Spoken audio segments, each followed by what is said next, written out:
নমস্কার বন্ধুরা, চলে এলো একদম রঙ্গবতী মহিলা।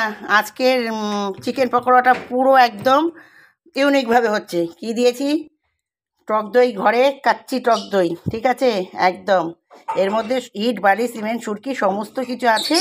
নিজের ঘরের চাট মশলা দিয়েছি আজকে, একদম অন্যরকম। তারপরে সস দিয়েছি, এখানে আছে ধনে পাতা প্লাস পুদিনা পাতা, একদম কর্নফ্লাওয়ার, সমস্ত ইট, বালি, সিমেন্ট, সুরকি। এক দাদা আমার দেখে দেখে এখন আবার সিমেন্ট, বালি, ইট, সুরকি সব বলা শিখেছে।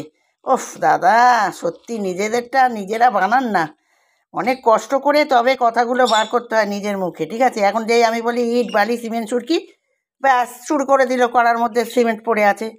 ওফ সত্যি বাবা, রান্না শেখো সবাই, নকল হইতে সাবধান। কথা লেখা এগুলো আমি একদম পছন্দ করি না, এগুলো কষ্ট করতে হয় অনেক, না তপস্যা করতে হয়।